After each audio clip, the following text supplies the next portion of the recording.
Hey everybody, welcome to the 2022 Birds and Swords year-end wrap. And it's been a year, hasn't it? Oh my gosh. So we just started this year, and we didn't go the full year, I suppose, but all this came about in 2022. So our first episode we dropped on March 28th. Oh my God. So what's 8 months ago? 9 months ago? Feels like ages. I feel like we've been doing this forever. It's like a lifetime. I know. And if I go back to, that's quite an accomplishment. This is our 20th or 21st episode, depending on how I release them. So we've made it 20 episodes in almost a full year. And I try to think back to, do you know the story of how this all started? Could you retell that story? No. No. Point blank. I feel like my memory is that you kind of like threw it out there. You were like, hey, I would love to do a video game podcast and it would be cool if you did it. And you kind of talked to me and Zach about it, but I was like, I'm in. Mm-hmm. And then we just, from there, you were like, okay, I got all the shit. Let's do it. Yeah, it started because obviously I'm close with people that run the Barn Network and Chad and everybody down there. And he had kind of already started, but it was infant in its process even when we started, because he had a couple podcasts. I think the Barn didn't exist. I mean, he was just doing a couple shows, and we had a YouTube account. Because if you remember we didn't start streaming until early summer. Oh, yeah. So we were just posting YouTube videos at the beginning. But you're right. I mean, he approached me first, and I think we did an interview with him. Yeah, we definitely did an interview with him. I remember that, yeah. At your apartment. And he had approached me about, he was like, hey, dude, I want to grow this. I would love to have some gaming content. I know you're really into games and you know some people up there. And I was like, absolutely. And honestly, I thought of you first because of all the conversations we had already had. You know, we used to talk about Kingdom Hearts all the time. We just geeked out on stuff. And I also wanted a female. So thanks. I do check those boxes. Yes. So thanks to your mother. Because I definitely wanted that female perspective. That was important to me. Girls in gaming. And you play a lot of creative things, creative driven. I wanted that take on it. So, and it ended up working out. I think we're closer now than we probably ever were. Yeah, by far. We talk more now. Yes. And we're kind of coworkers, but this still doesn't seem like a job to me, I guess. Yeah. But it's just so awesome to see how far we've come in the time that we've done it. Yeah. And I look back at our first episode, although the content is good, the conversation is good, it sounds like garbage. Yeah. Like we had to learn everything. And that's all you. Like, that's you. Because I just show up and talk. Like, you learned all the technology from the beginning. Like, I just showed up and like shot shit with you. Mm-hmm. But like all the growing with the technology and the quality of what we put out is all you. Yeah, I had to learn a lot, and I do all of that now. But it wouldn't be anything without your creative input either. Obviously, we talk and plan about the episodes. One of the fondest memories I have is you creating the logo, which took like 2 or 3 weeks because you did so many mock-ups, you did so many redrafts. You would send me pictures. How's this bird look? How's this bird look? What about this sword? What about this sword? Should we put a crack in it? Yes, best logo I've ever done. I constructed that from the base up, which anybody that does design knows with the intricacy of that logo. I love it. I love how it turned out. Too. There was no pulling a Google image and putting it in. No, like you drew that and put it together. So that's one of my fondest memories too. But like I said, it's so cool to see how far we've come. I don't know if we're any better than we were. We just talk and we're ourselves, and I think people appreciate that. Like I said, the first episode dropped March 28th. And like I said, we struggled at first. I didn't nail the sound until like the 4th or 5th episode. I think it was the Mario episode when things finally started coming into fruition and I started figuring all that out. And it's not easy. You can't just hit record. There's a lot of editing and all that stuff on the backside. So I had to learn all of that. But I don't know. It's just been so much fun. Like, this isn't work for me. Even the post-production stuff or planning stuff ahead of time doesn't seem like work to me, because we just like being creative and, putting our stuff out there. And, since we've started streaming, and I don't have the actual numbers, But we do extremely well, especially on Spotify. We've got, I was talking to Chad today, we've got we're in 14 or 15 countries. Wow. Can you believe that? That's so cool. They're listening to this in Argentina. That's so cool. What's up, Argentina? So Shout out. Yeah, just to see it grow. And because obviously at first your friends listen to it, right? Yeah. So you tell your friends and they get in the Facebook group and they listen to your episodes. But we've really grown since then.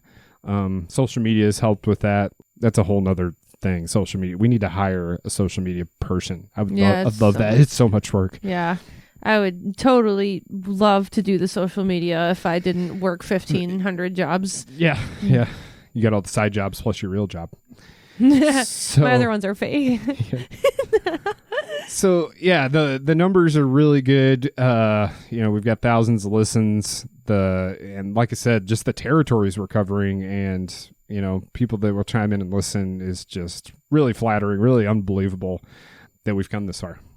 So thank you to all those who listen to us. And are we experts? Oh, fuck no. No. I've probably said a million things that were wrong. I've make up facts on the spot. It's just all in good fun, Yeah. So we like talking about our experiences with video games, and we hope you're enjoying that because that's what we love to do.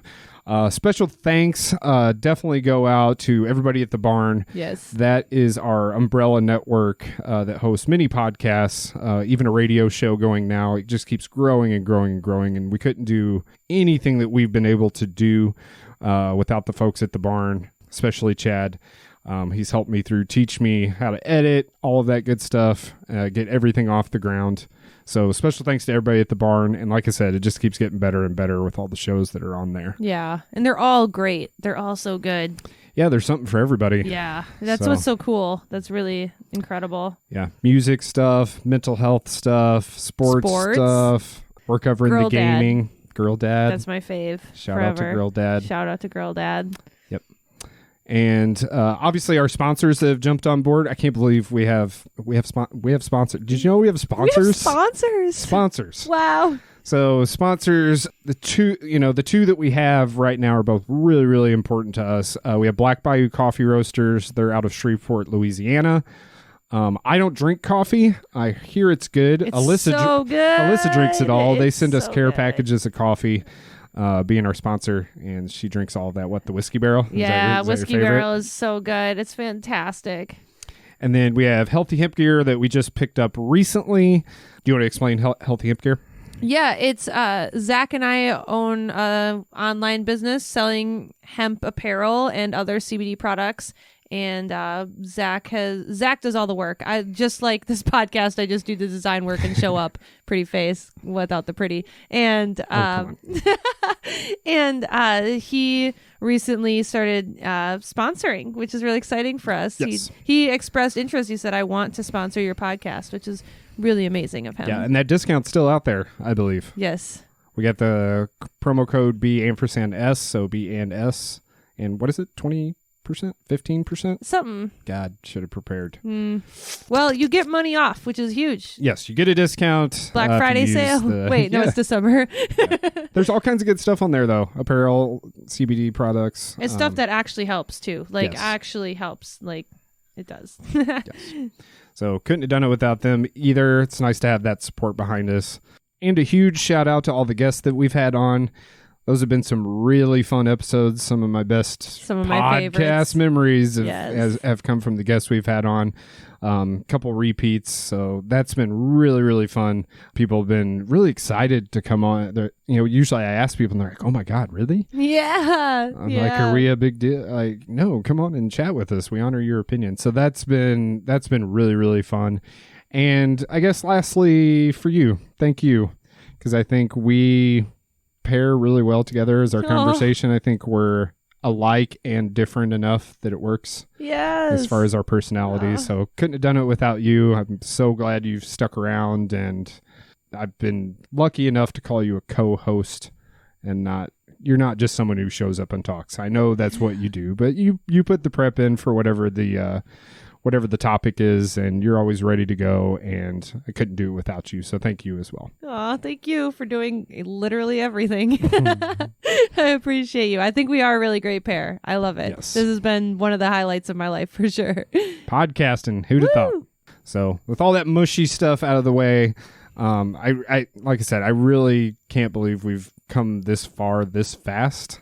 It's crazy. It's so cool. And it feels so good. Like when I see people and people that don't even expect that listen to our podcast, people that like friends of friends, and they like say something like, oh, I was listening, like the Halloween one. Someone was like talking to me and they're like, oh my gosh, you never played Silent Hill. I have this great mod on my PC if you want to play. Like that is awesome. Like, you guys it's like are people listening. Start to get to know you and your habits. Yeah, oh my gosh. I've had that too. It's so cool. It feels really good because I feel like gaming is such a great way to bond with each other, and it just feels great that people are listening, and I just feel good. Warm just and fuzzy. Being able to share what we share with people and our experiences, even if they don't match up. Sometimes some of ours don't match up, but I think that's still entertaining to get those perspectives on, how we game, why we game, what we like, what we don't like. And then hearing back from, like you said, listeners, chiming in on our conversations is just mind blowing. So what a year for us. 2022 was awesome. I can't wait to see what 2023 brings. Something I didn't mention is you and I both published written video game reviews on an international gaming site because of this, which is unbelievable. And I know that's kind of, I don't know if it was a dream for you, but it was something you really wanted to do, right? Yeah, like ever since I was, I don't know, a kid, high school, teenager, I've always loved, I used to post like fake reviews, not fake, but real reviews, but not professional. It didn't go anywhere. Yeah, on Facebook, just like, hey, if you want to check out this game, this is how I feel about it. And I just kept doing that, and I really, really wanted to get into writing reviews, and this podcast has led to the opportunity to be able to do that on a level that I never even imagined. And it was, and both of us, like your Stray review was awesome. Like both the reviews are really good. I think we can both brag about both of ours, and shout out to V13, V13.net if you haven't read those. I reviewed Stray, Alyssa reviewed Amori. They both have video reviews to go along with them. That's a website out of Canada.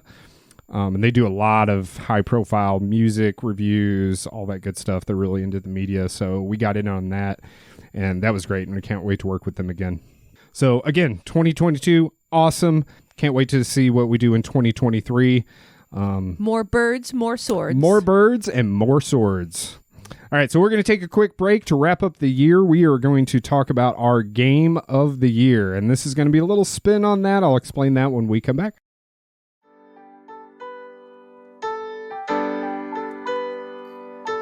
You are listening to Micah and Alyssa on Birds and Swords. Please like, subscribe, turn on notifications, and smash that like button.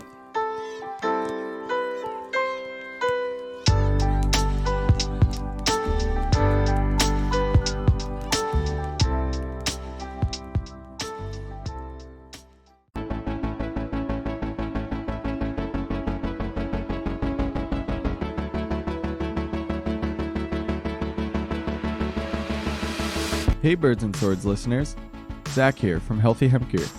We strive to bring you sustainable and local goods from trusted sources. Check out our site, healthyhempgear.com, to see our hemp apparel choices, as well as our home goods, and make sure to stay tuned in for new arrivals and local partners. While you're at it, use the promo code BNS, that's B&S, to save 15% off all your orders. Stop by today to check out apparel that appreciates the earth and you.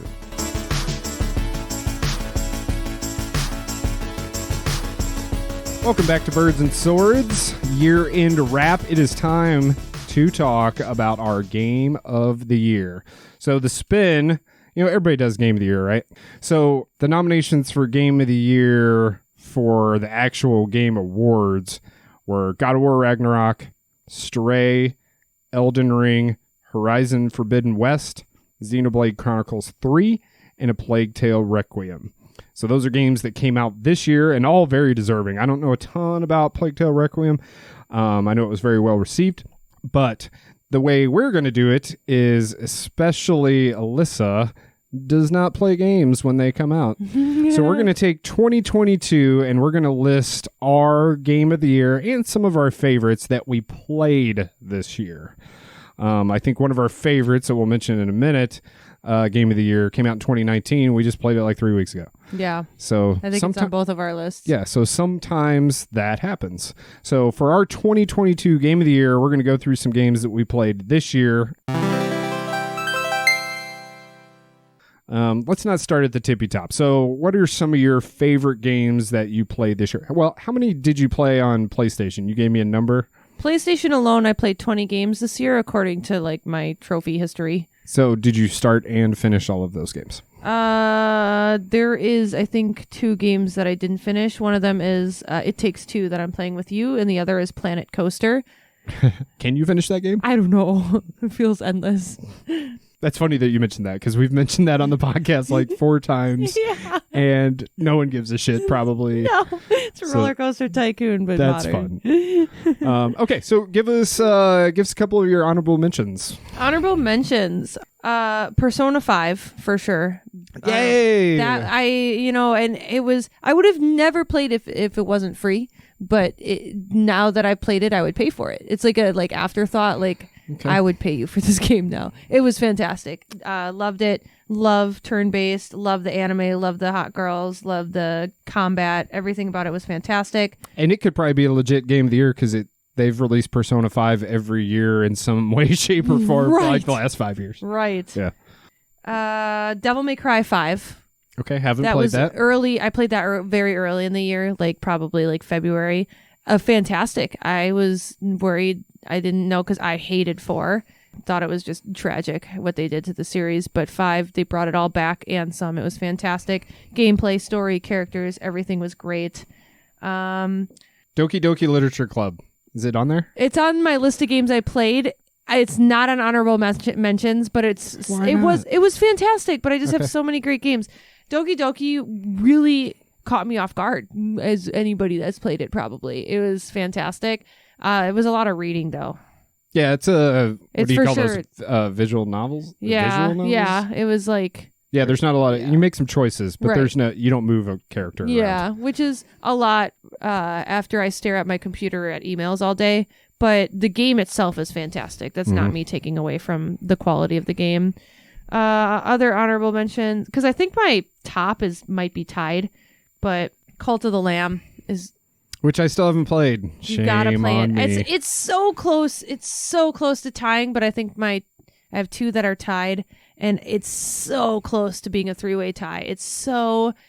You will love it. It's a Micah game? Yeah, because it's your take on religious fanatics. And my take are very similar on the way that people can act in a religious setting. Yeah. And that's what this game just mocks. And it's fantastic. You create a cult. And my cult was essentially Christianity. It was like... Do you get to choose what they believe? What do you get to choose? Everything. You choose what your followers believe and how you treat them. So, for example, my followers believed in the afterlife. So if they died in my cult, it wasn't a bad thing because they would die and they believed they went on to the afterlife. So they'd be like, oh, yay, we love you. He died. Whereas if they didn't believe in that, when they died, they'd be like, oh, my God, this is a fucked up cult. And people would leave. So you choose... As you level up your cult, you choose what they believe, and you always have options. You choose one or the other, and it kind of branches up into your doctrines. So what's the end game? So the goal is to kill God. So God exists? In the game. So there's several gods. There's the old gods, and then there's the god you're working for. You essentially work for what is perceived as Satan, and you fight for Satan to kill the old gods, which are like more traditional views. Okay. Which is super cool. Yeah, I need to play that one. Yeah, I'm not surprised it's on your list. It was very well received. I know a lot of your friends were playing it at the same time. And there's birds in it now with the Halloween expansion. There's birds. There's an update. There's birds. Yeah, because your followers are all animals. So you choose what they look like. And the whole time I was like, how do you make a Satan game without birds? Where are the birds? And now they have a Halloween expansion with birds. Nice. Yeah. And that game came out this year, right? Yes, it came. That was one of the few. I played that almost on release. which is rare for you. You've so rare. Had to jump on But it. I was like, oh, a little Satan cult game. That sounds great. And you're a lamb. Because the game starts, you're going to be sacrificed to the old gods. You're literally a lamb being sacrificed at the altar. And Satan, or what's perceived as Satan, saves you and says, no, you work for me now. Start a cult, create this insane religion, and rise up against them. And that's the point. And then shit hits the fan, and you have a cult, and they do things for you, and they farm, and they go to church. Is there Kool-Aid? Well, better. You can give them shrooms, and then nice. they They just can like trip trip out for days, so you don't have to feed them or take care of them. You can go because it's also a dungeon crawler. So you have a base builder, which is your cult, but then you get your supplies by dungeon crawling. Okay. So you can, when you dungeon crawl, they get hungry and sleepy and all this stuff, but you're not there to take care of them. So people die or starve or bitch or whatever, cry. That's a popular and addictive loop. I mean, Stardew Yes. Valley does that. Very, very, very, very, very. So when you give them the shrooms, they just trip out for like 5 days, and you can go do your shit and come back and they're fine, which is one of my Nice. favorite things to do. Nice. Yeah. I'm glad you had a good experience with that one. Yeah. So play it. I will. I promise. So, but those are my honorable mentions. What are yours?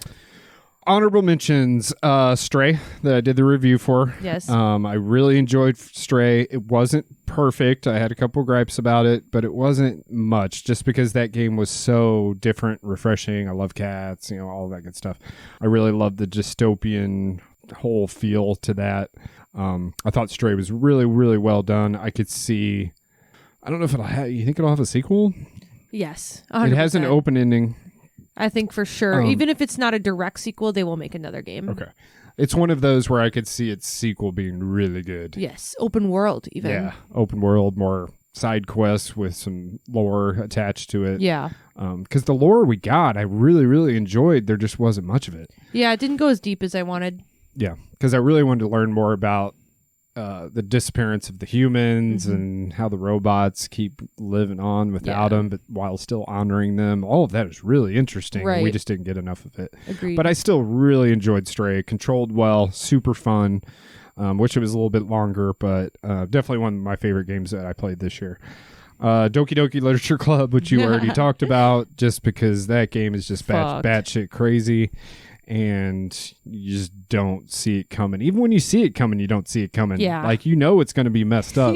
And then it happens, and you're like, well, I wasn't ready for this. And even though you told me, you're like, this game is fucked. And when it started to get fucked, I was like, this is what he meant. And then it just kept getting deeper and deeper and worse and worse. Yeah. Yeah, terrible, terrible things.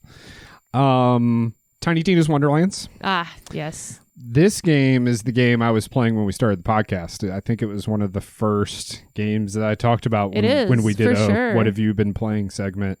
It's not super different than the rest of the Borderlands. It's just I really, really like that formula of shooting things and numbers flying out and collecting loot.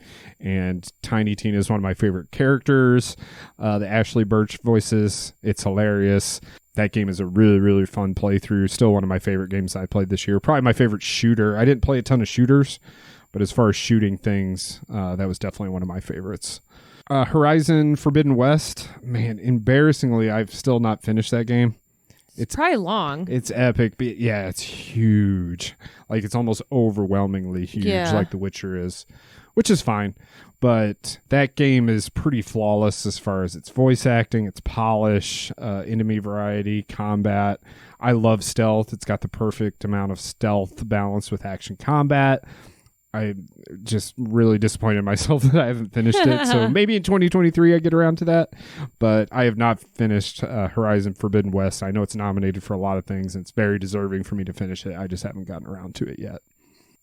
And then I'll throw out Elden Ring, right? Elden Ring, just because that's not really my type of game, but I can definitely appreciate how well it's made, because there's a ton of lore hidden in there. There's so many hidden things, armor, weapons, bosses, nooks and crannies that I know you and I both love exploration in games. That game has got a ton of that to it. I think that was a home run for them. It's, like I said, it's probably not 100% my type of game, so I didn't see it all the way through its end game.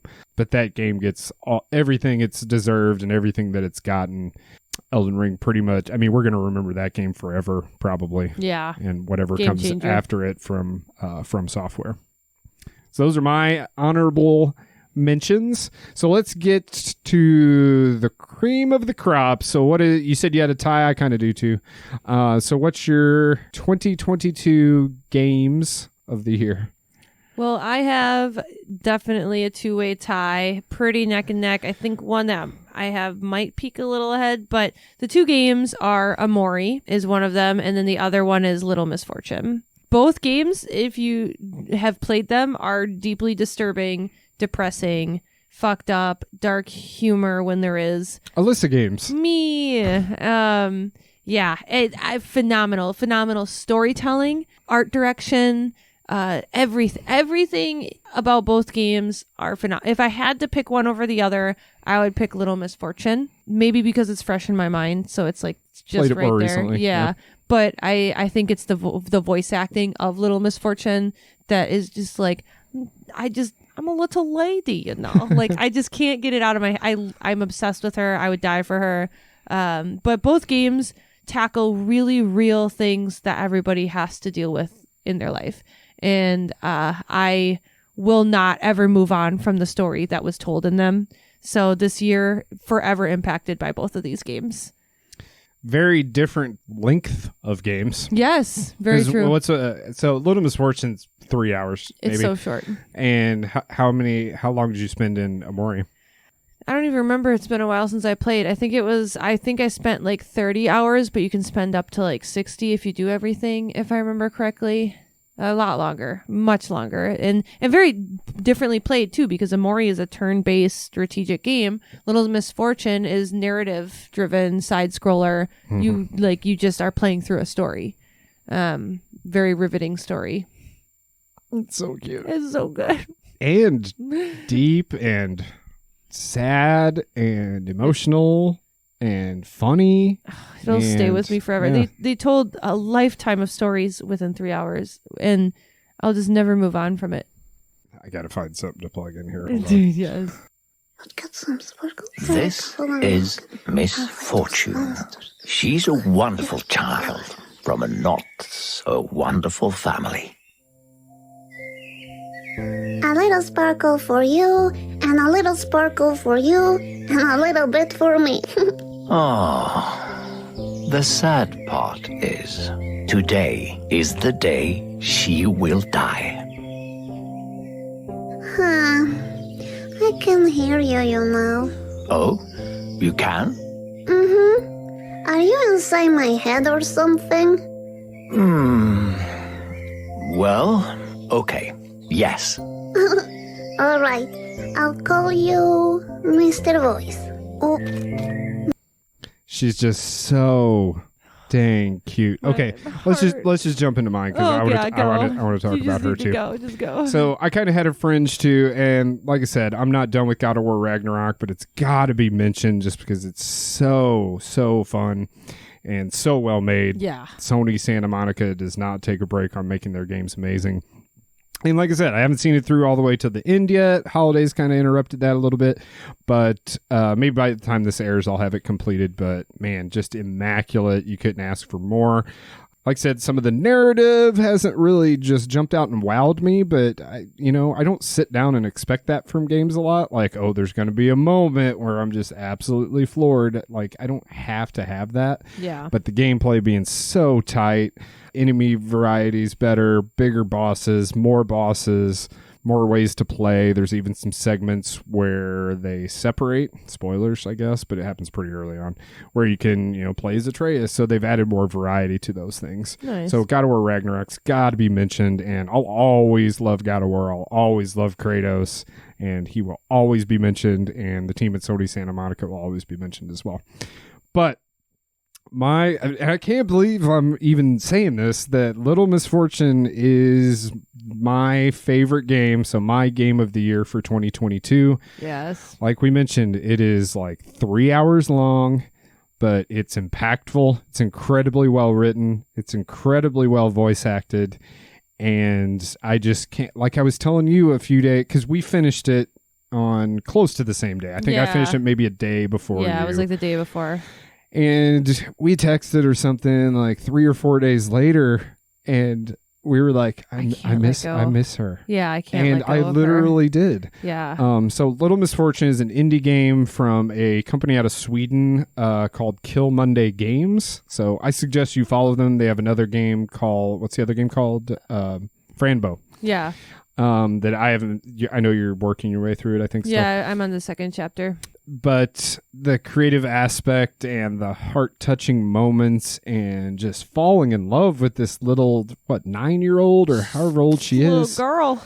She's so precious. It's just unmatched. And I've never in movies, TV shows, games, I've never been more attached to a video game or a character. I've never been more attached to a character. I know. In anything ever. Yeah, like I said, I miss her. Like I want to love play it her. again just to spend more time with her. And you don't say that about games. She's a fictional little cartoon little girl that has a rough way of things and comes from a crappy family, but she's still so positive and funny and genuine. And the more you like really dissect this game, the more you realize just how much the writers understand like child trauma. Everything. Like the way she like jokes about things, like it's just it's almost like she's burying some things. It's like seriously, if you have not played this game, I beg you to play it. It's just highly Birds and Swords recommended. So I guess as a consensus, our game of the year for 2022 came out in 2019. It's called Little Misfortune by Kill Monday Games. It's like it's $7 or something? It was so cheap and well worth it, beyond worth it. You can finish it in a night and you will never forget it. I promise you. It'll haunt you. It'll love you. Everything about this game will stay with you forever. The voice acting, the character design, the story. It just even what's the fox's name? Benji. I think his name's Ben, but she calls him Benji. Oh, Benji. Yeah. Oh, Benji. Yeah. I knew you loved me. Yeah. And we spend a good amount of our time talking to each other in her voice. Yes, that's Zach and I do too. Like people don't understand. We'll be like, I'm just a little lady, you know. Like people don't. I'm weird, but I love her. Yeah, I love her. And I think the voice is unique because her voice actress, who actually wrote, directed, designed, produced the game, it's all this one woman. She's Hispanic, but she lives in Sweden. She's married to a Swedish man. So she's got this unique accent of gorgeous being Hispanic, and Little Misfortune is Hispanic as well. Yeah. And she throws in the cute little girl voice and it just all comes together beautifully. It's just everything about the game. So can't recommend it enough. No. Little Misfortune, go spend the $7 or whatever it is. Play it right now. Yeah. Even if you're 3 years late. And talk to us about it. Message me personally. DM me about this game. Yes. All right. So that is a wrap for 2022. We had so much fun. So much fun. Can't wait for 2023. We're going to do it some more. Every couple weeks we'll come at you with whatever's going on, whatever we're feeling. And we hope you listen in because we've enjoyed that and we've enjoyed having you. So have a great 2023. Happy New Year. Happy holidays to everyone. And we will talk to you all very soon. Goodbye. Should old acquaintance be forgot and never brought to mind? Should old acquaintance be forgot and old lang syne?